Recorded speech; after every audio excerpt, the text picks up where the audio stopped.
ଅଙ୍ଗାରୁ ଦାଦା ଆଉ ଝୋଟ ଦାଦାଙ୍କ ପାଠପଢ଼ା କଥା ସାରଙ୍କୁ ସ୍କୁଲରେ କହିବି ନା ବାଟରେ ଦେଖାହେଲେ କହିବି? ସ୍କୁଲରେ କହିଲେ ସାର୍ କଥାଟାକୁ ହସରେ ଉଡ଼େଇଦେବେ ଆଉ ପିଲାମାନେ ମୋତେ ଅଫେଣ୍ଡେଡ୍ କରିଦେବେ। ବାଟଘାଟରେ ଦେଖାହେଲେ କହିଲେ ସାର୍ ମୋ ଉପରେ ରାଗି ପାରନ୍ତି। ନ ପଚାରିଲେ କଙ୍ଗାରୁ ଦାଦା ଆଉ ଝୋଟ ଦାଦା ମଧ୍ୟ ମୋ ଉପରେ ରାଗିବେ। ଏତେ ବଡ଼ ଦାୟିତ୍ୱଟେ ସେମାନେ ମୋତେ ଦେଇଛନ୍ତି, କ'ଣ କରିବି? ସାରଙ୍କୁ କେମିତି କହିବି? ହେ ପ୍ରଭୁ, ମୋତେ ସହାୟକ ହୁଅ।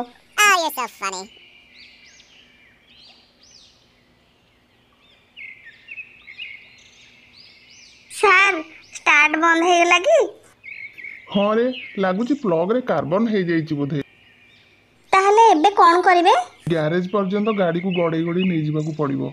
ସାର୍, ଏକୁଟିଆ ନେଇପାରିବେ ନା ମୁଁ ପଛରୁ ପେଲିଦେବି? ଆରେ ନାଇଁ ନାଇଁ, ତୁ ପିଲା ଲୋକ, ମୋ ଗାଡ଼ି ପେଲିଲେ ଲୋକ ମୋତେ କ'ଣ କହିବେ? ଲୋକଙ୍କ କଥା ଗୁଳି ମାରନ୍ତୁ ସାର୍। ଅସହାୟକୁ ସାହାଯ୍ୟ କରିବା ପାଇଁ ଆପଣ ପରା ଆମକୁ ଶିଖେଇଛନ୍ତି, ଆଉ ଏବେ ଭୁଲି ଯାଉଛନ୍ତି? ହଁ ହଁ, ସେ କଥା ଠିକ୍ ଯେ ତୁ ପିଲା ଲୋକଟା। ପିଲା ଲୋକଙ୍କ ପାଇଁ ସାହାଯ୍ୟ କରିବା ନିୟମଟା କ'ଣ ଭିନ୍ନ କି ସାର୍? ତୁ ବଗୁଲିଆଟା, ତତେ ପାରି ହବନି। ଏବେ ଠେଲିବି ତ ସାର୍? ହଉ ଆ। Thank you sir.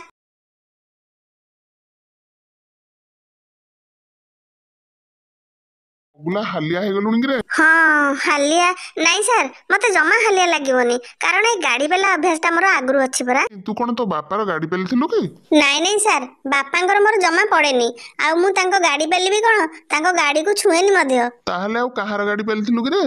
ସାର୍, ଏଇ କିଛି ଦିନ ତଳେ ଆମ ଗାଁ କଙ୍ଗାରୁ ଦାଦାଙ୍କ ଗାଡ଼ି ଖରାପ ହେଇଯାଇଥିଲା। ମୁଁ ତାଙ୍କ ସାଙ୍ଗରେ ଥିଲି ତ, ସେଥିପାଇଁ ମୋତେ ପେଲିବାକୁ ପଡ଼ିଥିଲା। ହଉ ହଉ, ତୁଟା ଭଲ ପିଲାଟା ଆଉ। Thank you sir. ହେଲେ ସାର୍, ଆପଣଙ୍କୁ ମୋର ଗୋଟେ ରିକ୍ୱେଷ୍ଟ କରିବାର ଥିଲା। କି ରିକ୍ୱେଷ୍ଟ କିରେ, କହୁନୁ? ସାର୍, ଆମ ଗାଁ କଙ୍ଗାରୁ ଦାଦା ଆଉ ଝୋଟ ଦାଦାଙ୍କୁ ଆପଣ ଚିହ୍ନିଛନ୍ତି ନା ନାଇଁ? ଆରେ, ସେ ଦି ଜଣଙ୍କୁ କିଏ ଜାଣିନି କିରେ? ତାହେଲେ ତ ଭଲ କଥା ସାର୍। ସେମାନଙ୍କ ପାଇଁ ମୁଁ ଆପଣଙ୍କୁ କିଛି ରିକ୍ୱେଷ୍ଟ କରିବି, ରଖିବେ ତ? ଆରେ କହୁନୁ। ସାର୍, ସେମାନେ ମୋ କ୍ଲାସରେ ମୋ ସାଥିରେ ପାଠ ପଢ଼ିବାକୁ ଚାହୁଁଛନ୍ତି। ଆପଣ ଯଦି ହଁ କରିବେ ତାହେଲେ ସେମାନଙ୍କ ଅଳ୍ପ ପାଠୁଆ ଜୀବନଟା ସାର୍ଥକ ହେଇଯିବ ସାର୍। ପ୍ଲିଜ୍ ସାର୍, ମନା କରନ୍ତୁନି sir. Please please sir, please. ବଗୁଲା, ତୁ ତ ଗୋଟେ ଭଲ କଥା କହୁଛୁ, ହେଲେ ଏ ବୟସରେ ସେମାନଙ୍କର ପାଠରେ ମନ ଲାଗିବଟି? ଯଦି ମନ ନ ଲାଗିବ ଲୋକ କ'ଣ କହିବେ ଜାଣିଛୁଟି? ନିଶ ଉଠା ପାଠ, ବୁଢ଼ା ଗୁଡ଼ାକ କି ପାଠ ପଢ଼ିବେ କିରେ? ମୁଁ ବି ସେଇ କଥା ଭାବୁଥିଲି ଯେ ସାର୍, ହେଲେ ସେ ଦୁଇ ଜଣଙ୍କର ନିଶ ନାହିଁ ନା, ଅସୁବିଧା କ'ଣ ହବ? ହଉ ହଉ, ଦେଖିବା କ'ଣ ହଉଛି। ପାଠ ପଢ଼ା ପାଇଁ ବୟସ ସୀମା ନଥାଏ। ସୀମା କିଏ ସାର୍? ସୀମା ତ ଆମ କ୍ଲାସରେ ପଢ଼େନି। ଆରେ ସୀମା କିଏ ନୁହେଁ, ତା ଅର୍ଥ ମଣିଷ ମୃତ୍ୟୁ ପର୍ଯ୍ୟନ୍ତ ପାଠ ପଢ଼ି ପାରିବ। ଓହୋ, ଏମିତି କଥା।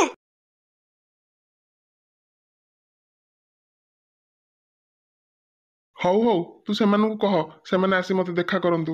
ଥ୍ୟାଙ୍କ ୟୁ ସାର୍, ମୁଁ ଏବେ ଆସୁଛି ସାର୍। अरे अहमद, देखिलू गाड़ीटा हठात कौन बंद ହେଇଗଲା? जी, आप फिकर मत करिए, मैं देखता हूँ। हौ हौ, टिके सफा करदेलु, गाड़ीटा गोड़ ना, गाड़ी बिना कौन चली हबो? जी जी जी, आपका प्लग में कार्बन हो गया है। ठीक अच्छी, कौन करिवार कथा टिके शीघ्र करदेलु, मु जिबी। କିରେ ଝୋଟ, ବଗୁଲାକୁ ଦେଖିଥିଲୁ କି?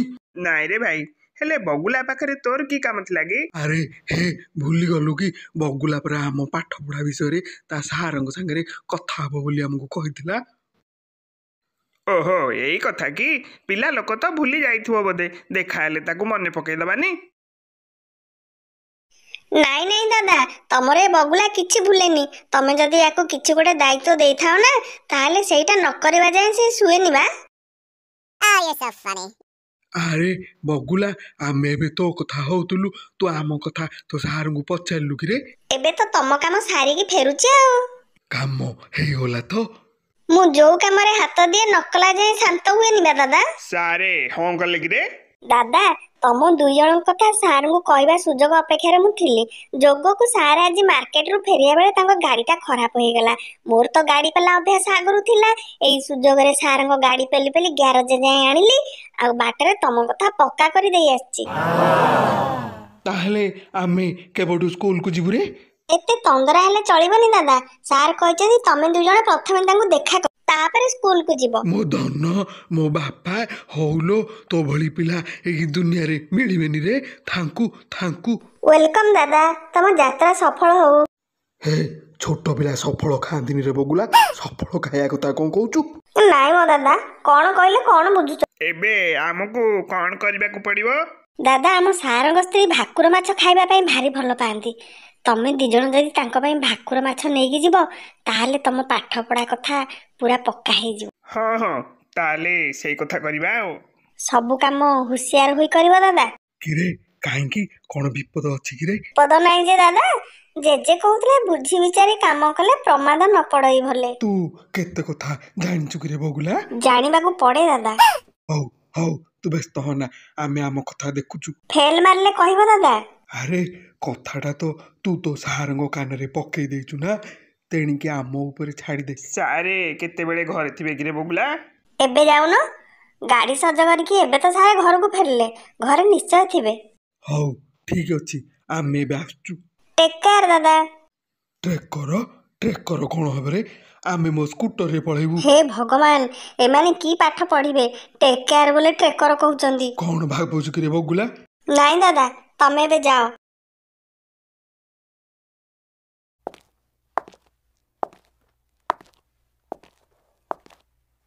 ଭାଇ ସାରଙ୍କ ଘର କେତେ ବଡ ହେଇଛି ବା, ଦେଖୁନ? ହଁ ରେ, ଦେଖୁନୁ, ସୁନ୍ଦର ଘରକୁ ସୁନ୍ଦର ନା, ପ୍ରଶାନ୍ତି ଭବନ। ସାରେ ବି ଶାନ୍ତିରେ ଶୋଇପଡିଛନ୍ତି। ଆ ଭିତରକୁ ଯିବା ଆ।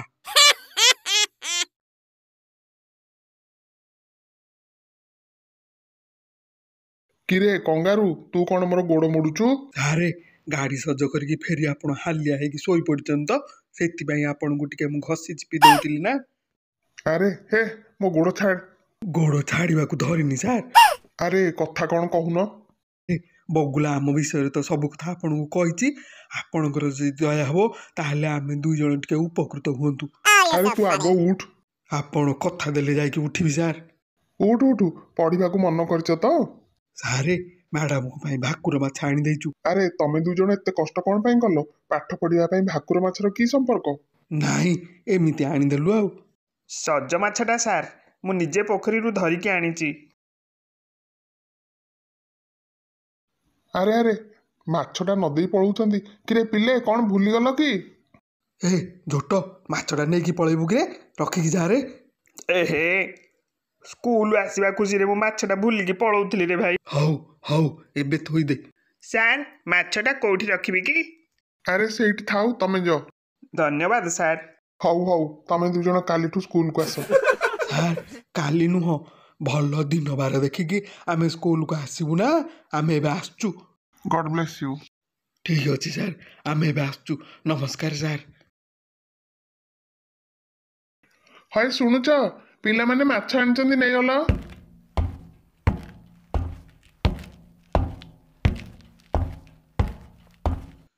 ଏ କୁଆଡ଼େ ଯେ ସବୁବେଳେ ଯାଆନ୍ତି ଆଙ୍କୁ ଜଣା। ହ୍ୟାଲୋ, କିଏ କହୁଥିଲେ? ମୁଁ Singham Swain, IIC police station. Sir ନମସ୍କାର, କୁହନ୍ତୁ। ଏଇଟା କଙ୍ଗାରୁଙ୍କର ଫୋନ ନମ୍ବର ତ? ଆଜ୍ଞା, କ'ଣ କାମ ଥିଲା କି? ଆପଣ କିଏ କହୁଥିଲେ? ମୁଁ ତାଙ୍କ ସ୍ତ୍ରୀ କହୁଛି ସାର୍। ତାଙ୍କୁ ଟିକେ ଫୋନଟା ଦେଲେ। ସାର୍ ସେ ତ ଘରେ ନାହାନ୍ତି। ସେ ଘରକୁ କେତେବେଳେ ଫେରନ୍ତି? ହେଇଠି ଆସିଲେଣି ସାର୍, ଫୋନ୍ଟା ଦଉଛି, କଥା ହୁଅନ୍ତୁ।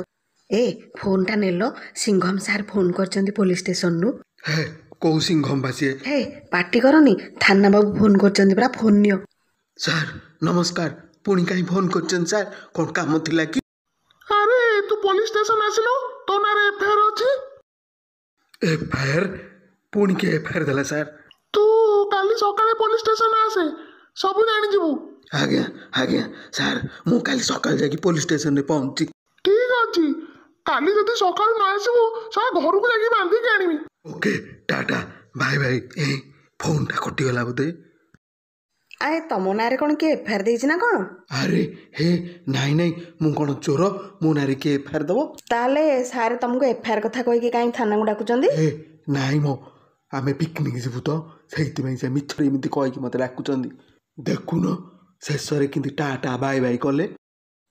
ଆ ସିଏ କଲେ ନା ତମେ କଲ? ସେତେବେଳକୁ ତ ସେ ଫୋନ୍ ରଖିଦେଇଥିଲେ, ମିଛ କଥା କ'ଣ କହୁଛ?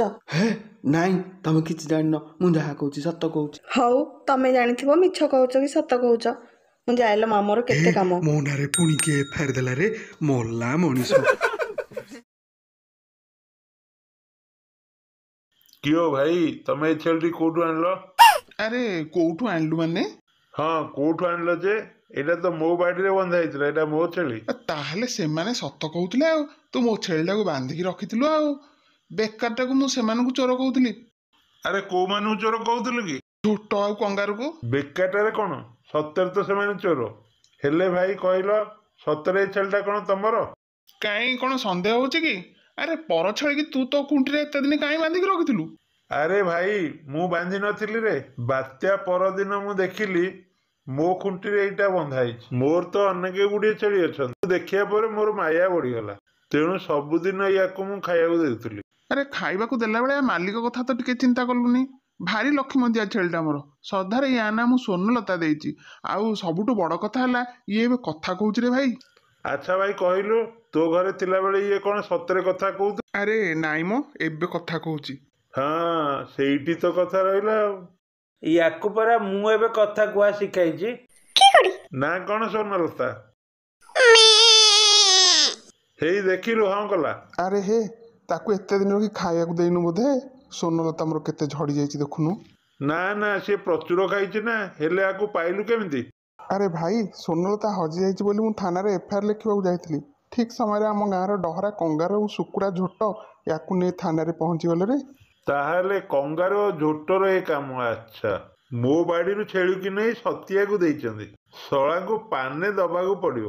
ଆରେ ଭାଇ, ସେମାନେ ବୋଧେ ତୋ ଛେଳିକି ଆଣି ମୋ ଖୁଣ୍ଟିରେ ବାନ୍ଧି ଦେଇଛନ୍ତି ଆଉ। ମୁଁ ୟାକୁ ଖୁଆଇ ପିଆଇ ବଡ଼ କରିଥିଲେ ୟାକୁ ନେଇ ଅଧିକ ଟଙ୍କାରେ ବିକ୍ରି କରିଥାନ୍ତେ, ଆଉ ଚୋର ମୁଁ ହେଇଥାନ୍ତି। ଭାଇ ସତରେ କଣ ତୁ ମୋ ଛେଳିକି ତୋ ଖୁଣ୍ଟିରେ ବାନ୍ଧି ନଥିଲୁ? ଆରେ ନାଇଁ ନାଇଁ, ଏସବୁ ସେମାନଙ୍କ କାମ। ତାଙ୍କର କଣ ଖୁଣ୍ଟି ନାହିଁ କି? ସେମାନେ ୟାକୁ ଆଣି ତୋ ଖୁଣ୍ଟିରେ ବାନ୍ଧି ଦେଇଥିଲେ ବୋଲି ତୁ କହୁଛୁ? ଆରେ ତାଙ୍କର ଛେଳି ଖୁଣ୍ଟି କୁଆଡ଼େ ଆସିବ? ମୁଁ ସିନା ଛେଳି ରଖିଛି ବୋଲି ମୋର ଖୁଣ୍ଟି ଅଛି। ଏ ଟାଉଟର ଗୁଡ଼ାକରେ ସେମାନେ। ଆଉ ସେମାନେ ଭଲ ଗୁଡ଼ା ନା କଣ? ମୁଁ ତ କାଲି ସକାଳୁ ଥାନା ଯାଇ ତାଙ୍କ ନାଁରେ ଏଫଆଇଆର ଦେବି। କାହିଁ ସେମାନେ ତୋର କଣ ନେଇଯାଇଛନ୍ତି କି? ଆରେ ଭାଇ, ସେମାନେ 2 ଜଣ ଯାକ କାଲି ମାଛ ନେଇ ସାରଙ୍କ ଘରକୁ ଯାଉଥିଲେ। ମୁଁ ସେତେବେଳେ ଛେଳି ପାଇଁ ଓସ୍ତପତ୍ର ଆଣିବାକୁ ଗଛରେ ଚଢ଼ିଥିଲି। ମୋ ଗାଡ଼ିଆରୁ ଚୋରି କରିଛନ୍ତି ବୋଧେ। ବୁଦ୍ଧି ଭାବିକି ତ ଏଫଆଇଆର ଦେଇ ହବନି ନା। ତା ପାଇଁ ସାକ୍ଷୀ ପ୍ରମାଣ ଦରକାର, ଜାଣିଛୁ ନା ନାଇଁ? ସାକ୍ଷୀ ମିଳିବ ନା। ଆରେ ତୋ ଗାଡ଼ିଆରୁ ସେମାନେ ମାଛ ଧରିଥିବାର ସାକ୍ଷୀ କିଏ ଅଛି? ତୋ ଛେଳି। ଆରେ ଭାଇ, ଛେଳି କଣ ସାକ୍ଷୀ ଦେଇପାରିବ? ଆରେ ତୁ ଏବେ ପରା କହୁଥିଲୁ ତୋ ଛେଳି କଥା କହୁଛି, ଆଉ ସାକ୍ଷୀ ଦେଇପାରିବନି କାହିଁକି? ଶଳା ଡହରା ମାନେ ମୋ ଛେଳିକି ନେଇକି 10 ଦିନ ମଙ୍ଗୁର ଖୁଣ୍ଟିରେ ବାନ୍ଧିକି ରଖିଲେ। କହିଲେ କଣ ନା ଛେଳି ସାହାଯ୍ୟ କର, କାନ୍ଦିକି କହୁଛି। ଏଇ ମଉକାରେ ଏମାନଙ୍କୁ ଗୋଟେ ସବକ ଶିଖେଇବାକୁ ପଡ଼ିବ। ଆରେ ସତ୍ୟା, କଣ ଭାବୁଛୁ କି? ଆରେ ନାଇଁ ନାଇଁ, ତୁ ପ୍ରଥମେ ଛେଳିକୁ ଟ୍ରେନ୍ ଅପ୍ କରେ, ତାପରେ ଏଫଆଇଆର ଦେବାକୁ ଯିବୁ। ହଁ, ଏଇଠି ତ ଏବେ ଶିଖେଇଦେବା ଆଉ। ହଉ ହଉ, ଚେଷ୍ଟା କରିକି ଦେଖ। ଶୁଣ, ଏ ମା କହିଲୁ। ହଁ ସାରେ, ମଙ୍ଗୁର ଗାଡ଼ିଆରୁ କଙ୍ଗାରୁ ଆଉ ଝୋଟ ମାଛ ଚୋରି କରିଛନ୍ତି। ଆରେ କହୁନୁ।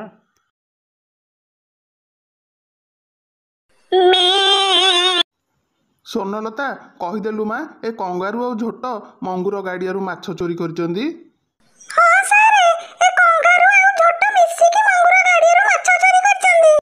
ଆରେ ହେ ମଙ୍ଗୁ, ଦେଖିଲୁ ମୋ ଛେଳି କେମିତି କଥା କହୁଛି? ହେ, ମୁଁ ଶିଖେଇଛି ନା, ସିଏ ନହେଲେ କହିଥାନ୍ତା କି? ତତେ ଧନ୍ୟବାଦ ରେ ଭାଇ, ନହେଲା କଥା କରିକି ଦେଖେଇଛୁ। ଧନ୍ୟବାଦ କଣ ପାଇଁ ରେ ଭାଇ? ଏଇଟା ତ ମୋ କର୍ତ୍ତବ୍ୟ। ଶଳା, ମୋ ଖୁଣ୍ଟିରୁ ଛେଳିକି ଫିଟେଇକି ନେଇଛ। କାଲି ଶଳା ଚାଲ ଥାନାରେ ତମ ସାଙ୍ଗେ କଥାବାର୍ତ୍ତା।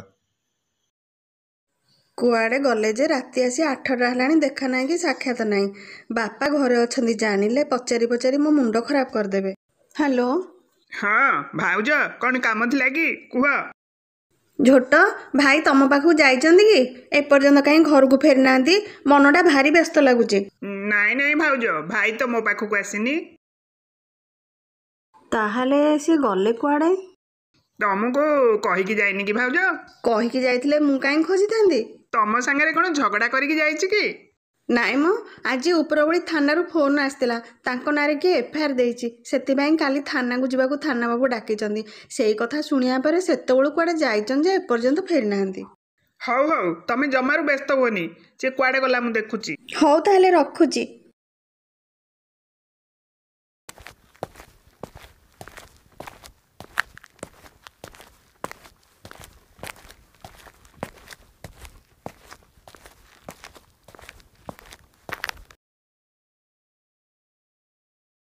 ଆରେ ଭାଇ ଏତେ ରାତିରେ ଏଠି ମନ ଦୁଃଖରେ କାଇଁ ବସିଛୁ ରେ?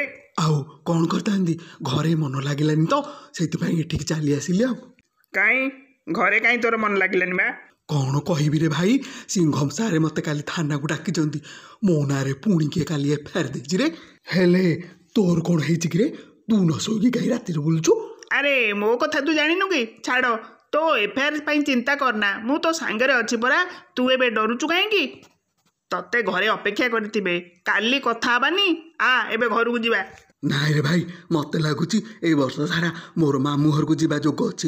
ନହେଲେ ଦେଖୁନୁ ଅଯଥାରେ ସବୁଦିନ ମୋ ନାଁରେ ଖାଲି ଏଫଆଇଆର ପରେ ଏଫଆଇଆର। ଥାନାକୁ ମାମୁଁ ଘର କହୁଛୁ ଆଉ ଡରୁଛୁ? କିଛି ହବନି ରେ। ତୁ ମୋ ସାଙ୍ଗରେ ଥାନାକୁ ଯିବୁଟି? କଥା ଦେଲେ ତୋ ଭରସାରେ ମୁଁ ଘରକୁ ଯିବି, ନହେଲେ ଏଇଠୁ କୁଆଡ଼େ ପଳେଇବି ରେ। ଅରେ କଥା ଦେଲି। କାଲି ଟିକେ ଶୀଘ୍ର ବାହାରି ପଡ଼ିବା ନା କ'ଣ କହୁଛୁ? ଆରେ ହଁ, ତୁ ଯେମିତି କହିବୁ ସେମିତି ହବ। ଆଉ ତୁ ବ୍ୟସ୍ତ ହନା, ରାତି ଅନେକ ହେଲାଣି। ଘରକୁ ପଳେଇବା, ତେଣୁ ତୋ ଘର ଲୋକ ତତେ ଅପେକ୍ଷା କରିଥିବେ।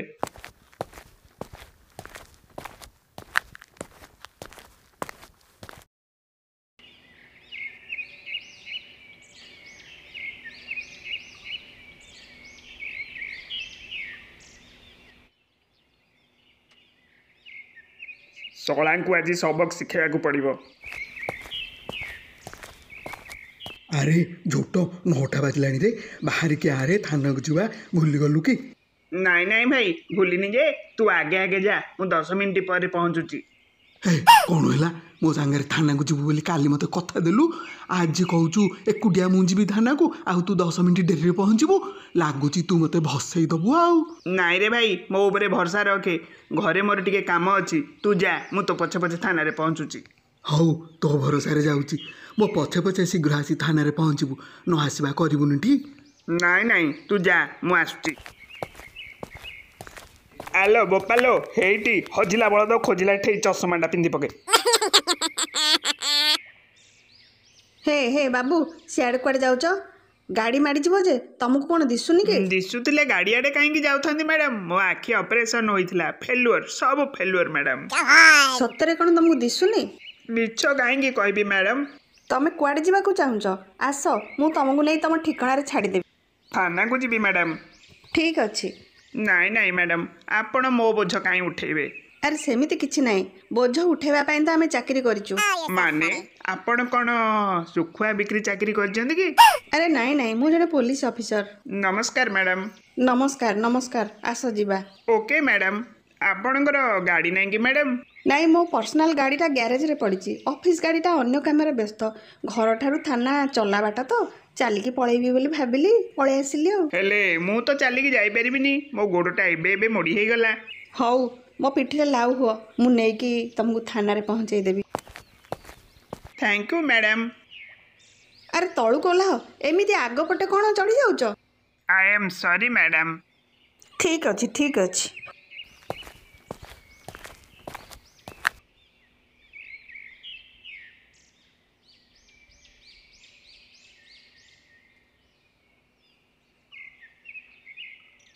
ନମସ୍କାର ସାର୍, ଆପଣ ପୁଣି ଆଜି ମୋତେ କାହିଁ ଥାନାକୁ ଡାକିଲେ? ନମସ୍କାର। ଆରେ କାଲି ତୁ ପୁଣି ଚୋରି କଲୁ? ପୁଣି ଚୋରି? ମାନେ ମୁଁ କ'ଣ କେବେ ଆଗରୁ ଚୋରି କରିଥିଲି ନା କ'ଣ? ସତ କହ, ଫାଜିଲେମ୍ କରନା। କୋଉ ସତ ସାର୍? ତୁ ମଙ୍ଗୁ ଗାଡ଼ିଆରୁ କାଲି ମାଛ ଚୋରି କରିଛୁ ନା? ମିଛ କଥା ସାର୍, ଏକଥା ଆପଣଙ୍କୁ କିଏ କହିଲା? ୟାର ପ୍ରମାଣ କ'ଣ ଆପଣଙ୍କ ପାଖରେ ଅଛି? ଆରେ ତୋ ନାଁରେ ଥାନାରେ ଏଫଆଇଆର ହେଇଛି ରେ, ପ୍ରମାଣ ମାଗୁଛୁ କ'ଣ? ହଁ କି? ନନ୍ସେନ୍ସ। ସାର୍, ମୋ ନାଁରେ କିଏ ଏଫଆଇଆର କଲା? ମୁଁ କରିଛି। ମୋ ନାଁରେ କାହିଁ ମିଛରେ ତୁ ଏଫଆଇଆର କଲୁ? କାଲି ତୁ ମାଛ ନେଇ ମୋ ଗାଡ଼ିଆରୁ ଆସିବା ବେଳେ ମୁଁ ଦେଖିଛି। ଆରେ ତୁ କହିଦେଲେ ତ ହବନି ନା, ଆଉ କିଏ ଦେଖିଛି ଘରେ? ପ୍ରମାଣ ଅଛି ନା? ସତ୍ୟ ନାଁରେ ଛେଳି ପ୍ରମାଣ ଦବ। ପ୍ରମାଣ ମାଗୁଛ? ପ୍ରମାଣ ମିଳିଲେ ତ ଅବସ୍ଥା କାହିଲା କରିଦେବି। କଥାଟା ସତ ନା ମିଛ କହ। ସତ ହେଇଥିଲେ କ'ଣ ଗୋଟେ କମ୍ପ୍ରମାଇଜ କରିଦବା। ସାରେ, ଆପଣ ଆଗ ବସନ୍ତୁ, ଉଠି ପଡୁଛନ୍ତି କାହିଁକି? ବସିକି କହିଲେ ହବନି? ନନ୍ସେନ୍ସ। ସତ କହିଦେଲେ ଭଲ ହବ ବୋଧେ। ହେଲେ ଚୋରିଟା ତ ଝୋଟ କରିଛି ନା, ଯାହା ମୁଁ ଅଳ୍ପ ସମୟ ପାଇଁ ମାଛ ଧରିଥିଲି। ହଉ, ତା ନାଁରେ ନ କହି ଚୋରି କାହିଁକି ହେଲା କହିଦବା ଆଉ। ଆରେ ଭାବୁଛୁ କ'ଣ କି? ପ୍ରମାଣ ଅଛି ନା? ସତ୍ୟ ନାଁରେ ଛେଳି ପ୍ରମାଣ ଦବ। କାଲି ଇଏ ମାଛ ଚୋରି କରିବା ବେଳେ ସତ୍ୟ ନାଁରେ ଛେଳି ଦେଖିଛି। ସାର୍, ଇଏ ଯାହା କହୁଛି ସବୁ ମିଛ କହୁଛି। ମୁଁ କ'ଣ କହୁଛି ପୁରା ଘଟଣାଟା ଆପଣ ଧୈର୍ଯ୍ୟ ଧରିକି ଶୁଣନ୍ତୁ।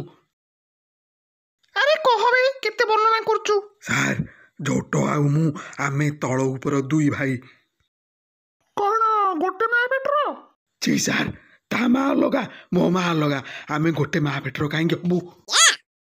ତେବେ ତଳ ଉପର ଭାଇ ଭଉଣୀ କେମିତି ହେଲ କି? ଗାଁ ଭାଇ ସାର୍। ଓହୋ ଏମିତି କଥା। ହଉ ଘଟଣା କଣ ଏବେ ସଂକ୍ଷିପ୍ତରେ କହ, ରଚନା ଲେଖନା। ସେଇଠି ତ କଥା ରହିଲା ସାର୍, ରଚନା ଲେଖା ଆମକୁ ଆସେନି, ତେଣୁ ପାଠ ପଢ଼ିବାକୁ ମନ କରି କଥାଟାକୁ ସାର୍ଙ୍କ କାନରେ ପକାଇବାକୁ ପଦୁନନା ପୁଅ ବଗୁଲାକୁ କହିଥିଲୁ। ସିଏ ଆମକୁ କହିଲା ସାର୍ଙ୍କ ସ୍ତ୍ରୀ ମିଠା ମାଛ ଭାରି ପସନ୍ଦ, ସେଇଟା ନେଇକି ଗଲେ ଆମ ପ୍ରସ୍ତାବରେ ସାର୍ ରାଜି ହେବେ। ସେଇଥିପାଇଁ ଆମେ ମିଠା ମାଛ ଝୋଟର ଗାଡ଼ିଆରୁ ନେଲୁ ନା ହା ଗାଡ଼ିଆରୁ କାହିଁ ଚୋରି କରିବୁ?